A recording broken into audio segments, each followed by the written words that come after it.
So I think it's important to explain, maybe define for the audience and myself. I can kind of define both terms, panpsychism and IIT, but I think you'll do a 10 times better job, obviously. So maybe let's start from there. And also, I want to understand, with IIT, how do we study the integration of information? Yeah. And what does it mean to integrate? Yeah. So let's try and take this one step at a time. So panpsychism, there are different flavors of panpsychism, different subscribers to panpsychism will view it slightly differently. So again, there's no one gold standard precise definition, but my view of it is consciousness is a fundamental property of all matter. So it's easy to ridicule this at first, right? But I'm not saying that an individual atom or a rock or a tree has any kind of substantial conscious experience, the way you or I do.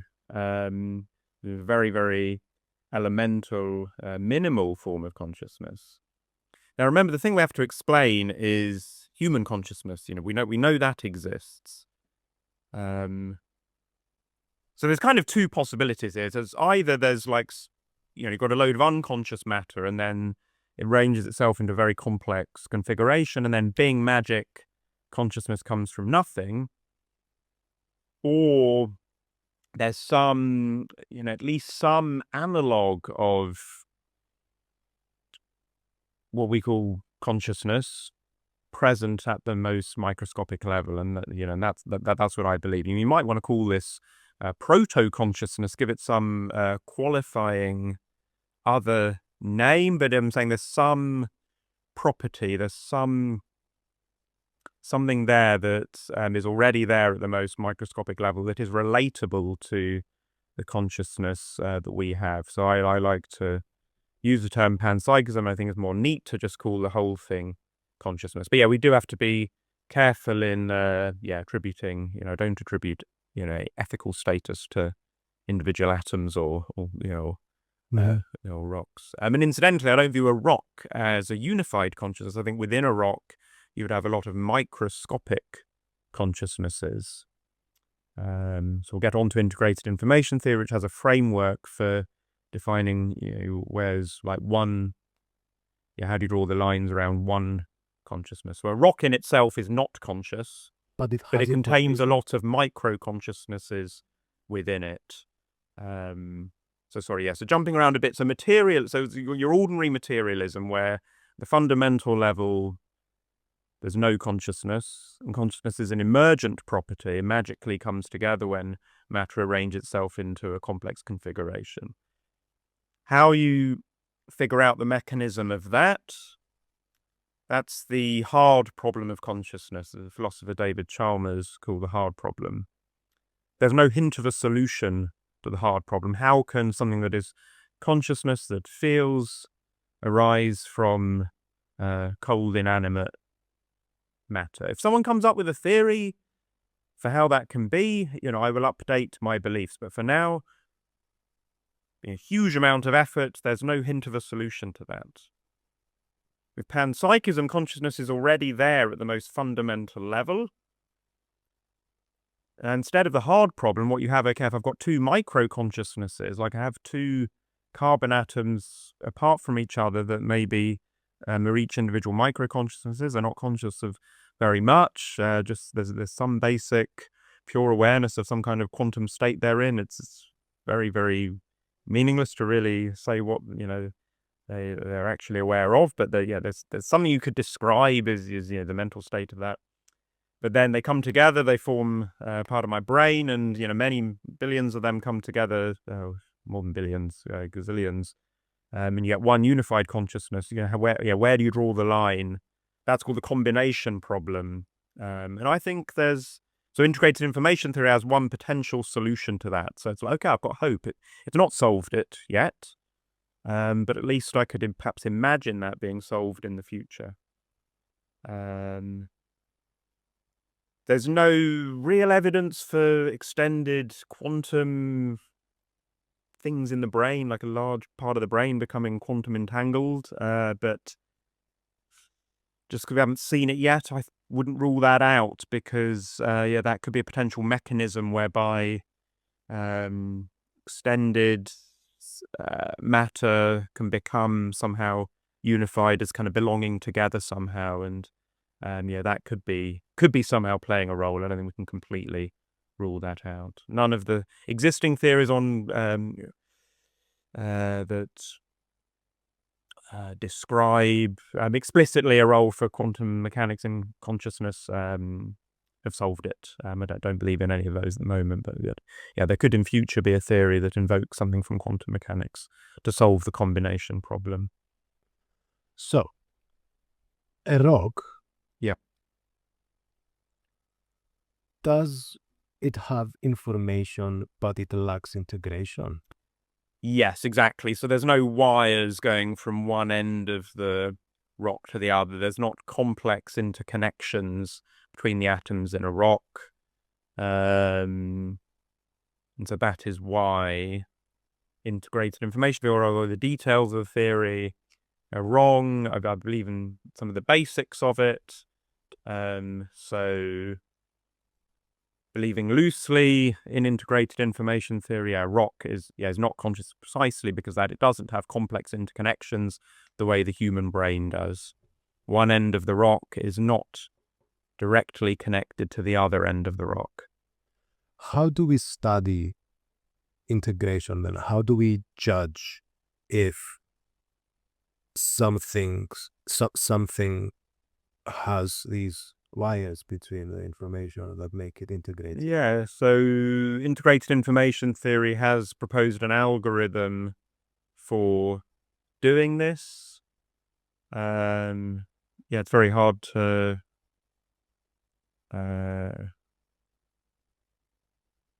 it's a difficult theory to explain. What you do is you look at, imagining applying it to the brain, you look at the current activity in the brain and you look at how well you can predict what's happened a little bit in the past and a little bit in the future. Okay. And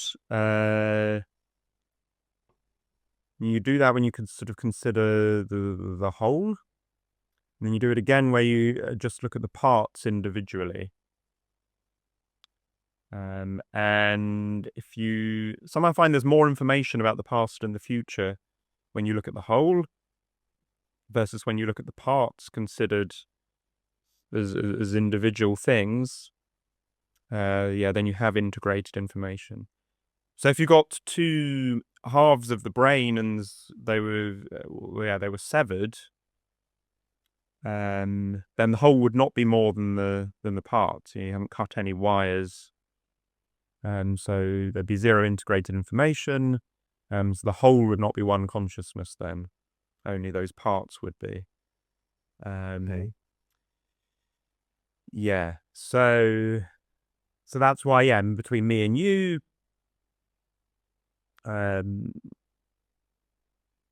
we would do the calculation for your brain and my brain together. It would not be greater than just doing my brain individually and your brain individually. No wires in between my brain and your brain. So you have there's a complicated algorithm for doing this. So the extent to which the whole is somehow greater than the parts in terms of the information that's stored in the current activity that's there. You get this number out called phi, and for something to be conscious, its phi needs to be greater than anything with which it overlaps. That's how that's how it works. So we could, yes, we can't actually compute this. Like it's, as I said, it doesn't work, but it's computationally intractable. But I suppose in theory, we apply computed phi for my entire brain, including all the parts that I think are unconscious, I would get a lower value of phi than if I just computed it for a collection of certain regions of my brain, get a higher value. And so that then would be where my consciousness resides then. So it's not in my whole brain, it's in that sub area. And then if I go a bit smaller, so then I shrink it a bit further, compute phi again, and then it would actually decrease. So it's kind of like my subset of neurons that gives me the biggest phi. Mm-hmm. That is where my consciousness that's where my consciousness resides. So there's really sort of an algorithm there. And what you'll find is because you can compute the phi of like any region, basically, I can just draw a line around some 3D region, box, anywhere. I could put it, partly in my skull, partly coming out into the space around my head. I could compute the phi of anything. What you get eventually is like the universe somehow being full of these substrates of consciousness that don't overlap. But you get a very big value of phi in my brain. The ones in the air around me, again, they'll be like, you think of it like these tiles of substrates of consciousness. Those would be very, very tiny. But a little bit later, some of those atoms that are around me in the air, they may have come into me, and then a little later on, they may be contributing to a high phi region in my head and contributing highly to consciousness.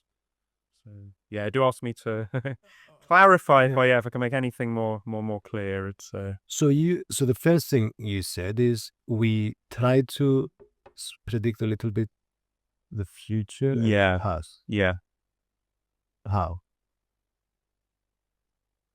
So in theory, to calculate this, how on earth do you do this?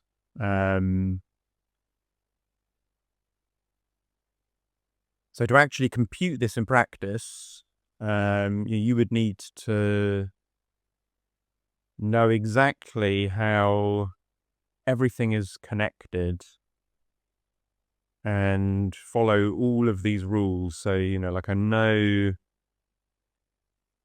this neuron is in a state where it's about to fire a burst of electricity. Because of that, I know, and it's connected to this neighboring one, I know there's certain chance now that this neighboring one is going to fire in the next little frame that I'm considering a few milliseconds later. And before I knew what that first neuron was doing, I was more uncertain about what that neighboring neuron was going to do. So I've gained some information about what that other neuron is going to do now. And so that's what I mean by information. That's what I'm saying. We can't compute this because we don't have a full circuit diagram for the entire brain. And there are technical reasons why the algorithm actually fails anyway. There are mathematical details that mean that this algorithm doesn't give a precise answer, except for very idealized mathematical models that do not fit the brain activity very accurately at all. It can only be applied to these hypothetical very small systems where the components are not neurons but like logic gates. So they're things which can be either on or off at each moment in time, and they update whether they're on or off following simple rules. Like if logic gate A is on at time 0. It's going to be on at the next time step, depending on which of logic gates B and C were on at the previous time step. And that's the only thing we can compute phi for, really. Maybe take 8 or 12 of these things connected in a certain way with rules for determining whether they're on or off at the next time step. At each time step, they can just be on or off. Then we can look at different wiring diagrams for these things and calculate phi for these hypothetical things. But yeah, these are very small, idealized models. You can't compute it for models that describe how neurons behave, how the electricity is flowing around neurons in the brain. That doesn't work. But the theory does give us ways of thinking about the kinds of wiring in the brain that might be associated with consciousness. You're looking for something which is quite heavily interconnected, lots of long range, lots of connections between lots of neurons, but also quite a bit of inhomogeneity in the structure, so it's not just everything connected to everything. And there needs to be diversity in how things are connected, how things look in different parts of the brain, so that we can have a rich experience. If everything was all connected to all, there wouldn't be a wide range of different experiences you would be able to have. And human experience is very rich and complex, so the substrate has to be rich and complex. We have to be able to see that physically somewhere, some richness and complexity. So, with IIT, can you study and make an accurate conclusion if something is conscious without seeing if it's, without studying its property? Let's say we have an organism that moves or respires, achieves respiration. These things, usually when you ask a person in the street, how do you reckon someone's conscious? They'll say to you, oh, maybe they speak to me, or maybe they move around and they breathe. With IIT, do we take these things into account too, to conclude the phi value, or is it purely mathematical? Well, IIT provides intuition about the kinds of things that we expect to be conscious. So yes, we can't do a mathematical calculation for such an organism as the one you just described. We can apply intuition from the theory. And so IIT would say such an organism, it's likely that it's got a certain degree of consciousness. It doesn't view consciousness as either on or off. It views there as being degrees of consciousness. It would say that, that has a degree of consciousness. Yes. So okay. So because this organism behaves in a complex manner. Well, it's the connectivity of its brain. Not its behavior. Okay. So IIT specifically studies the brain. It studies it studies activity. It studies like physical activity. It doesn't study cognition or behavior. Okay. Yeah. What about? Sorry, I just this is really interesting to me. So I just really want to focus a little bit more on IIT, and then we'll talk, because I want us to talk about science and spirituality. Yeah. But what about bacteria and microorganisms? How do we use IIT to study their degree of consciousness? Yeah, it's a very good question. Fairly agnostic on that one. I mean, there would be very micro forms of consciousness there. But yeah, very micro. Not an expert in bacteria. There's no neurons there. but you can still define parts of the bacteria, and you can look at different collections of parts, and you could compute their phi and see if there exists a collection of parts of the bacteria, of an individual bacterium, for which some information that you measure in there is greater than the sum of its parts. Then there would then there would be some consciousness, but it might be that there isn't, and all you have is micro consciousnesses that occupy only a very small part of the bacterium's body, and then you wouldn't say the bacteria are conscious. I mean, in my brain, I mean, there will be my main consciousness, and then there'll be some small parallel ones that are insignificant. But yeah, there's there is one very large one. Yeah, and the bacteria maybe they're only very maybe there isn't one that's much larger than all the others, but I don't know. Yeah, I would be agnostic. Okay, now this picture makes more sense to me. So we identify parts. Yeah. And then the second part still confuses me. So how do we measure the whole then? So we identify the parts, and then if the whole is greater than the sum of the parts, then that suggests to us that there's a high degree or a higher degree of consciousness. Yeah. How do we measure the whole? So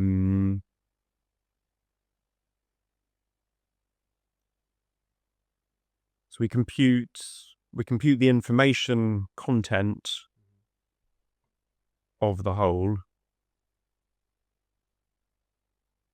So we define some way of defining what is the activity of the whole. And this is one of the there's many problems with the theory when you dig deep. How do I define the activity of the whole? I'm looking at the brain. Do I divide it up into individual neurons and then define the activity of the whole to be, which neurons have fired a pulse of electricity within the last 20 milliseconds? So the current activity of the whole then is just that list of neurons that have done that? Or do I say, is it the list of neurons that have done that in the last 50 milliseconds or the last 10 milliseconds? Theory says you choose the time window that would give you the maximum answer. Okay. But yeah, you can see there's a lot of calculation. You need 100 billion neurons in the brain. Got to compute it for all these possible choices. Do I... Or are the components groups of neurons? Like 3 neurons, 10 neurons, 100 neurons? Do I just look at whole brain regions? Like, is it a total? There's no one way of defining, what we call, the components and the states of the components, the physical states of the components. We could just call it the voltage of, the average voltage. We divide it up into tiny little cubes, and we take the average voltage from inside each of those cubes. Be another way of measuring the current state of the system of the brain. Yes. And then the information, it's always about, okay, we measure it now, and then it's like, how much information does that have about, what it was a little bit in the past and a little bit in the future. And again, how far in the past, how far in the future? 10 milliseconds, 20 milliseconds, 100 milliseconds. There's a lot of choices there. You have to choose the choices that will give you the highest answer. That's what the theory says. Why the highest one? Could be the minimum. I mean, we're getting into the weeds a bit here, the details of the theory. But it's an attempt to come up with a formula that that might quantify consciousness. But as you can see, it's a very challenging enterprise, and there's a lot of choices in the construction of this formula that don't to me, follow naturally from any introspection that I've done about consciousness. But it's an attempt. I mean, the theory starts from some very basic properties of conscious experiences, starts from some introspection, and then said, well, these properties have to be reflected in, whatever physics is generating consciousness, whatever biology is generating consciousness. These properties have to be reflected somehow, and so then it tries to put that create a mathematical formula that reflects all those properties. It's a really beautiful idea. But yeah, there is not one unique way of going from that starting point to a formula, and that's where, that's why I don't think the theory has the final answer at the moment. And I remain agnostic on whether this enterprise is possible, but it is the most interesting game in town, and I think anyone who's interested in trying to research, trying to study, what is the ultimate fundamental physical substrate of consciousness, like really most fundamental description of what it is. Integrated information theory is the most interesting thing to study, and will probably hold some clues as to, what that ultimate theory one day might be. I think it's essential reading. Unfortunately, it is very difficult to understand. But it was never going to be easy to, of course. to answer this question. Of course. And I am okay. So what I understand is there's not specific things that we say these are always going to be the paths, and this is always going to be the whole, but it's the principle that we follow. So it's another thing you have to do is, so you say what my whole is. Okay, so I want to compute, integrate information in my brain, and then what are the parts? I have to go through every possible way of splitting my brain in two. There's gazillions of ways of splitting my brain in two. Just think of all the different places I could do a little cross-section through my brain. Yeah. I have to do the calculation for every single possible way of cutting my brain in two. And the theory says it's the one that gives you the minimum extent to which the whole is greater than the parts, will be the one that gives you the final. So it's quantitatively greater than the parts of the whole. Yeah. Let's say we're measuring voltage, it's going to be greater. As the information that the current activity has about the past and the future, that has to be greater than the information of part one plus the information of part two. Got it. So the information that we have when measuring the past and the future, when we look at the whole, is greater than the information that we have for the past and the future when we measure the individual parts. Yeah. And how do you get it to be greater? Is because when you look at part one,